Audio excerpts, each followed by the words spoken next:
Olá, irmãos. Eu sou Letícia. Hoje a gente começa o terceiro trimestre da EBD da Segunda Igreja Batista em Campo Grande. Dessa vez agora nessa plataforma, através de vídeos. A gente vai trabalhar uma revista. O nome da revista é Palavra e Vida. Ela é uma publicação da Convenção Batista Fluminense. O tema das nossas próximas, dos nossos próximos estudos vai girar em torno do tema central, que é esperança em tempo de quarentena. Super propício para o que a gente tem vivido. Se você tiver interesse em baixar essa revista, você encontra nesse site que está aqui embaixo, o site da Convenção Batista Fluminense. Você consegue ler online, também tem algumas videoaulas lá. Você consegue ler online esse material ou baixar para o seu computador para ler quando você quiser ou para imprimir caso você goste de fazer suas anotações no material impresso.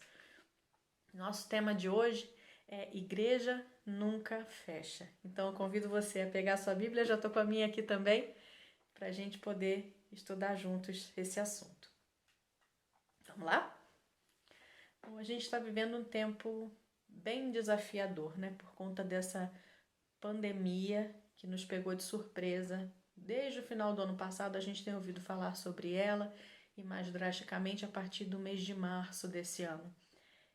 O autor dessa lição de hoje em especial, ele conta que seu avô tem 97 anos, o nome desse senhor é Leôncio.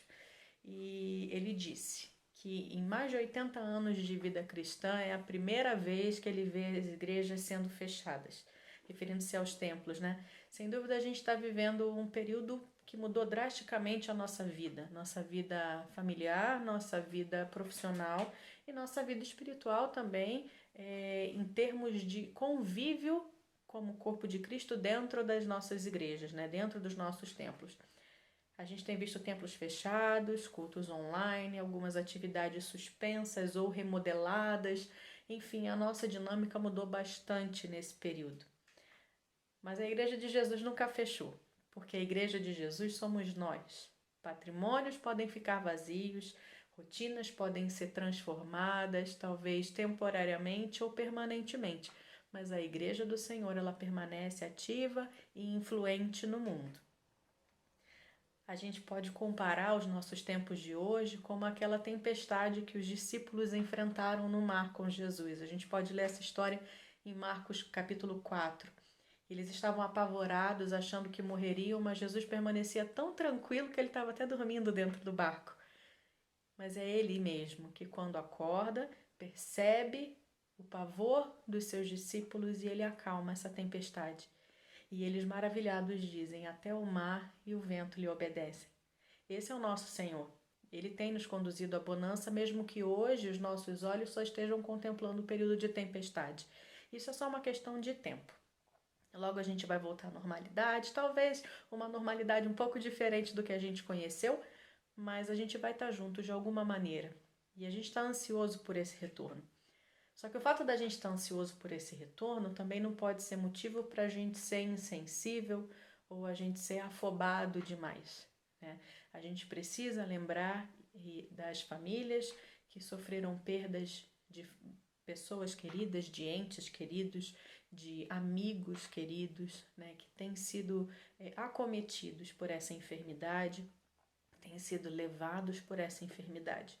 A nossa solidariedade, ela fala alto, mas ela não pode abafar nos nossos corações a esperança que a gente tem no Senhor, das nossas forças serem renovadas, como a gente lê lá em Isaías 40.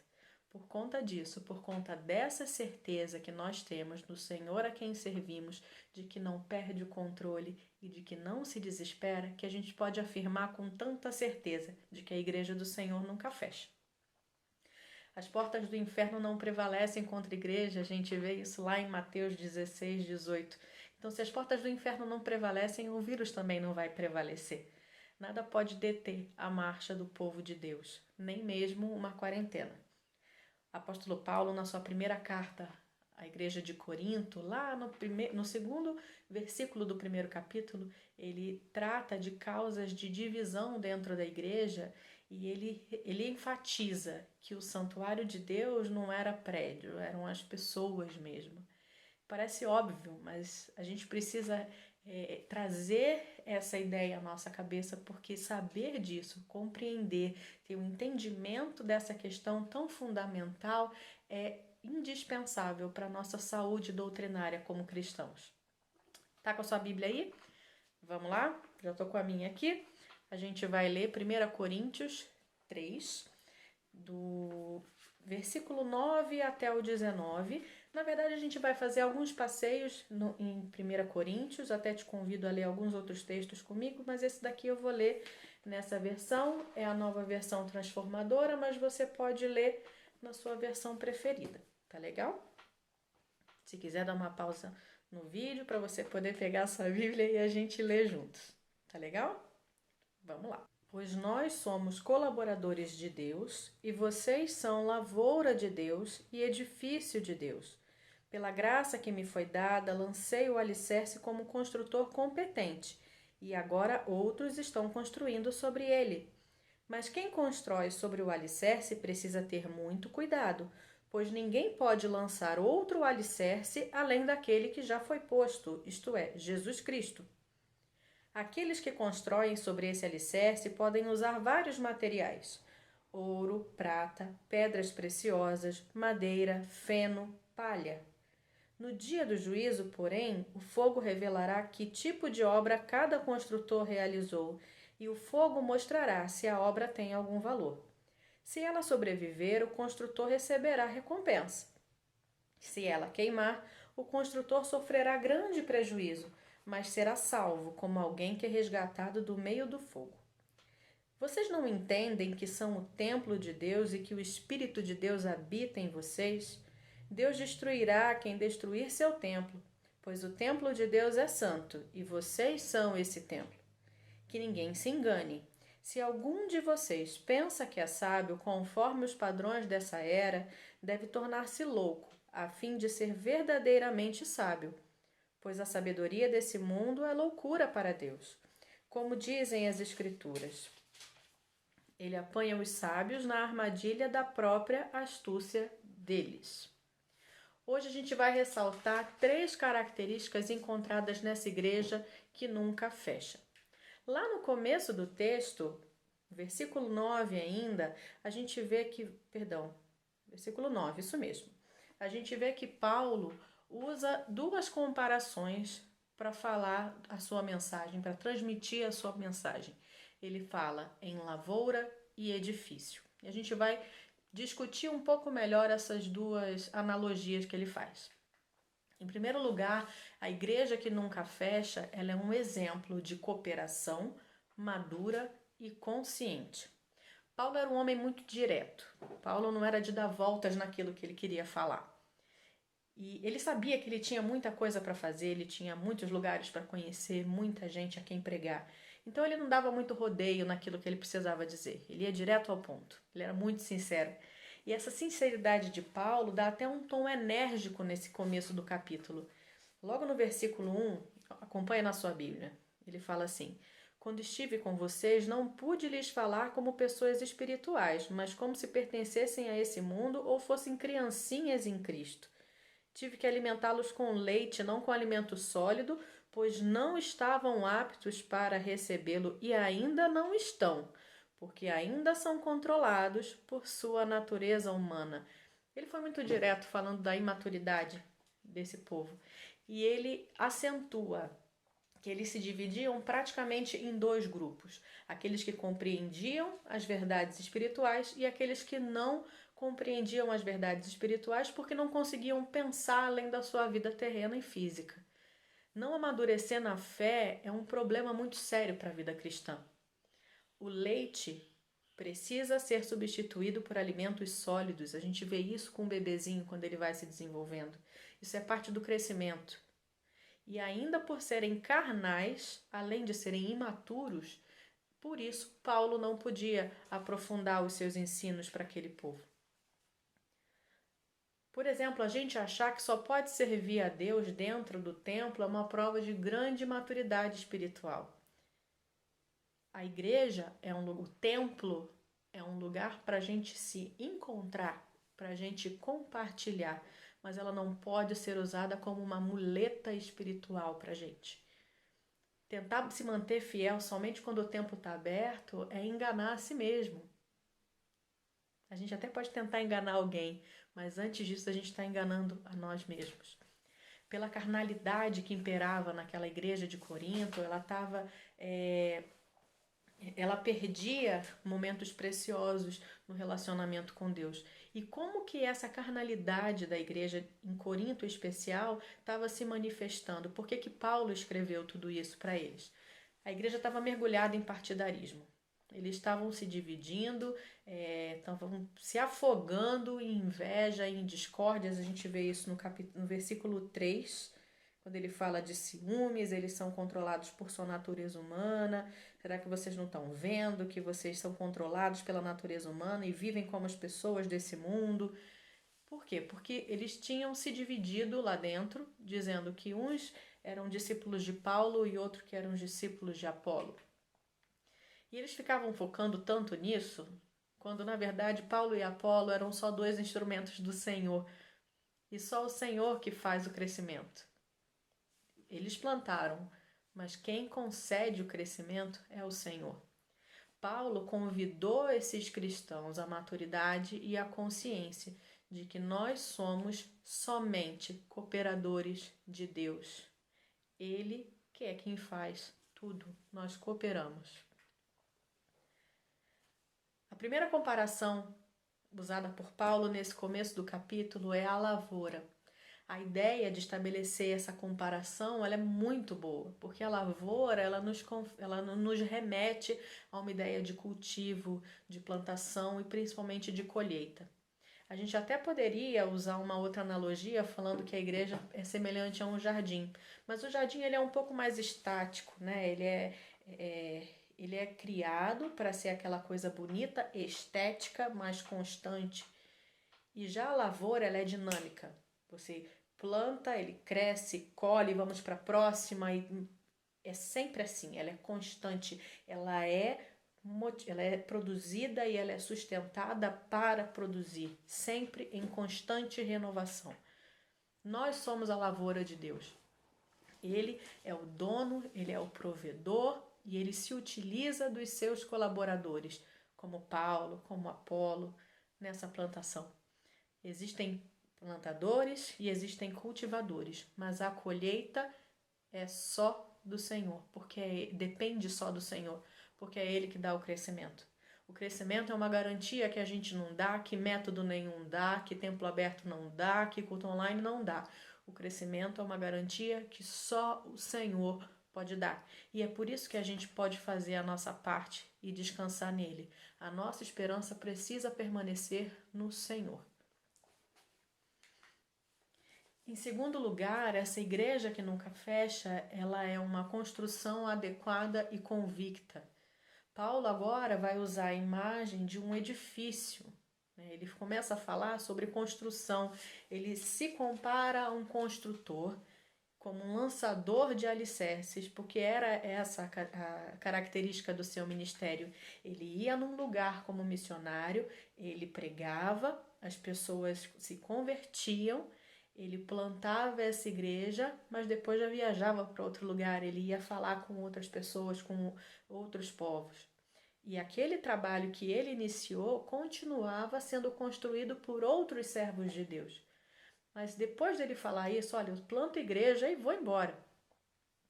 Uma ideia muito importante, Paulo defende lá no versículo 10, que é quem constrói, cada um veja como constrói, ou seja, faça com cuidado. Paulo pregou e ensinou sobre Jesus sendo o único fundamento. Nenhum outro fundamento poderia ser lançado. Cristo é o único fundamento da igreja. A solidez de uma construção depende do seu fundamento. Se você está levantando um prédio, você não faz uma fundação fixa, uma fundação firme, esse prédio vai cair. Esse prédio vai entortar. Por isso Paulo foi tão enfático. É em Cristo que se constrói. Só que não é simplesmente o fato de se construir. É se construir dignamente, é se construir com cuidado. A forma como se faz essa construção é muito importante, Porque no versículo 13 ele usa o texto, porque a obra de cada um se manifestará. Sobre o alicerce, a gente pode construir. Você pode fazer um alicerce maravilhoso na casa, mas e se você compra um tijolo ruim? Se você compra um cimento ruim, um acabamento ruim, um piso ruim, que aceita infiltração, por exemplo? E aí, como que vai ficar essa casa? Quando alguém entrar nessa casa para olhar, o que que vai ver? Vai ver uma casa bonita, uma casa bem feita e durável? Ou vai ver uma casa toda feia, toda despencando, porque ela não vai ter durabilidade? Mas aí você pode dizer, ah, mas a fundação dela é boa. Tá bom, mas e o restante? E a parte que é utilizada constantemente, que é vista constantemente da casa? Qual que é a qualidade? Sobre esse alicerce, Paulo falava, né? O alicerce é bom, o alicerce é firme, que é Jesus Cristo. Mas em cima dela, se a pessoa não tiver cuidado, ela pode construir com palha, com feno, com madeira. Os caprichosos vão usar ouro, prata e pedra preciosa. Só que esse tipo de construção ele vai ser avaliado. Vai chegar o dia da avaliação e o fogo vai testar cada um, está lá no versículo 13. E serão recompensadas aquelas cujas obras permanecerem, aqueles cristãos cujas obras permanecerem. As obras que se queimarem vão evidenciar um prejuízo dos seus construtores, embora salvos. O que isso quer dizer? Paulo ele não está dizendo que as construções são más. Ele está dizendo que elas não são adequadas.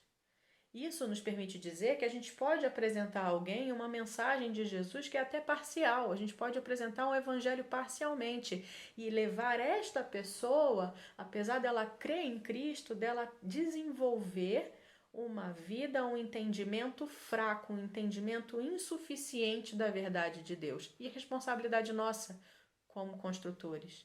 Ainda bem que o que salva é o fundamento, que é Cristo, e não as nossas obras.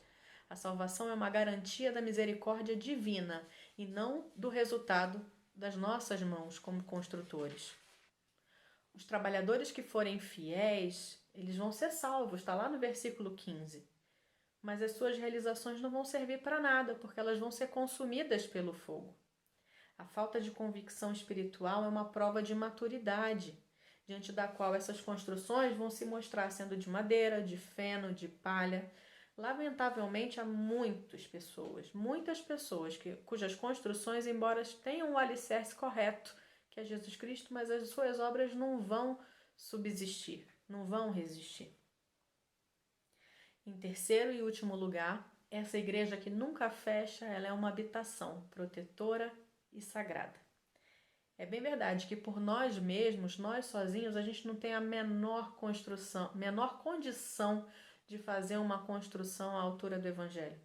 Por isso vale a pena a gente lembrar que nós somos tesouros em vasos de barro. Nós somos esses vasos de barro que guardam o tesouro que é Jesus Cristo, para que o poder extraordinário seja de Deus e não o nosso. Carta de Paulo, segunda carta de Paulo aos Coríntios, ele disse isso. Paulo ainda levanta uma questão provocativa no versículo 16. Dá uma olhada na sua Bíblia de novo, lá no versículo 16. Vocês não entendem que são o templo de Deus e que o Espírito de Deus habita em vocês? É como se eles não tivessem compreendido ainda, eles não tivessem alcançado o entendimento da honra que a gente tem dessa condição de ser igreja de Cristo, de ser santuário, de ser habitação do Espírito Santo. A igreja é muito mais do que o templo. A igreja é gente habitada pelo Espírito, é gente que quer ser melhor, é gente que quer se espelhar em Cristo para ser como Cristo. Por isso a igreja nunca fecha.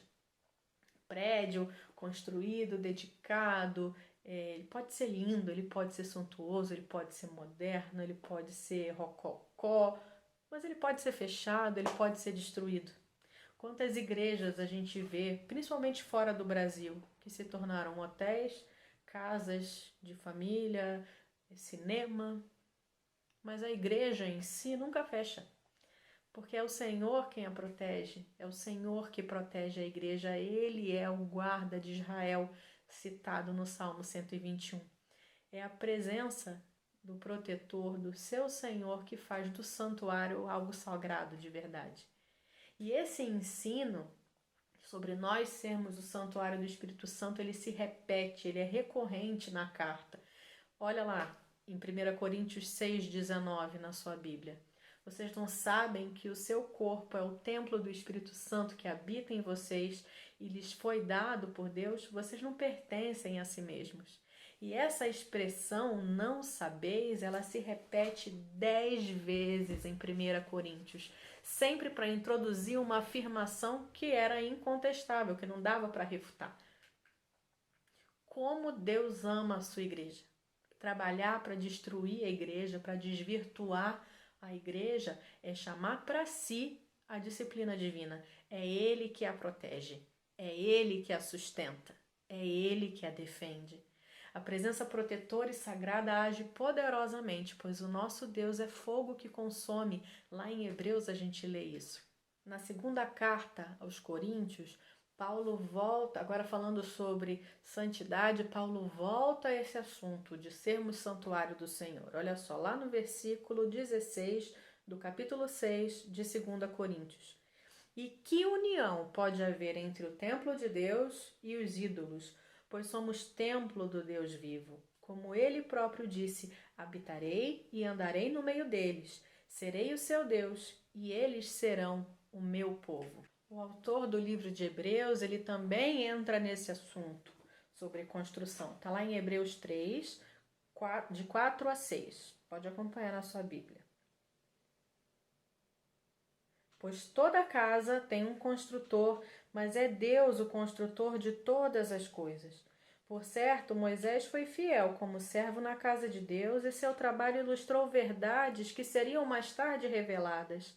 Mas Cristo, como Filho, é responsável por toda a casa de Deus, e nós somos a casa de Deus se nos mantivermos corajosos e firmes em nossa esperança gloriosa.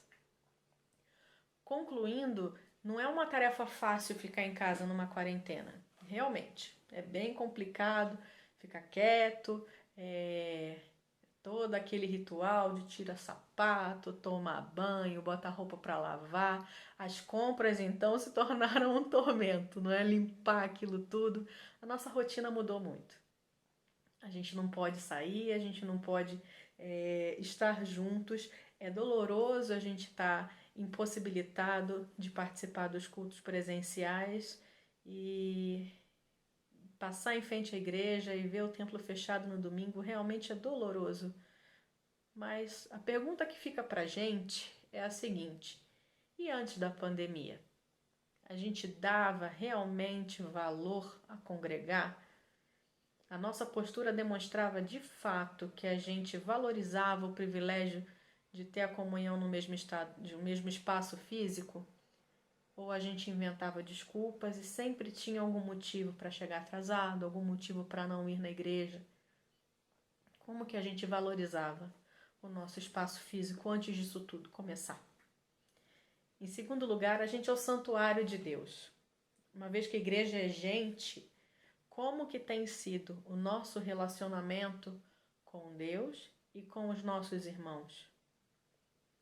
Em terceiro lugar, Cristo é o alicerce e o fundamento, e é sobre ele que a gente deve construir adequadamente, que a gente comentou mais cedo. E como estão sendo as obras das nossas mãos como Igreja de Cristo? Ficam essas 3 perguntas para a gente. Primeiro, a gente tem valorizado, a gente já valorizava como a gente hoje exige o retorno? A gente valorizava o nosso templo? Como tem sido o nosso relacionamento como Igreja de Cristo? E como tem sido a manifestação do nosso relacionamento com Cristo? É isso que fica para a gente pensar essa semana, é isso que fica para a gente orar e pedir ao Senhor realmente para aproveitar esse tempo de mudança para mudar também muita coisa na gente. Se esse período tão complicado que a gente está vivendo vai ser um período de mudança para melhor, depende da gente. O período de mudança já é certo que a gente está vivendo. Agora, a qualidade dessa mudança depende da gente. Que cada um de nós possa examinar o próprio coração e pedir a Deus para nos tornar igreja com a característica dessa igreja descrita na Bíblia. Essa igreja que nunca fecha, não é? Que Deus nos abençoe. Por hoje é só. Espero que você tenha gostado desse assunto. Repito, se você tiver interesse, pega lá no começo do vídeo o link do site da convenção para você poder baixar a sua lição, releia, estude, medite. A gente tem um encontro marcado semana que vem, no domingo de manhã, com o professor Henrique, e o tema que vai ser abordado vai ser a diversidade traz maturidade. Que Deus nos abençoe, um grande abraço para você e continue se cuidando. Até mais!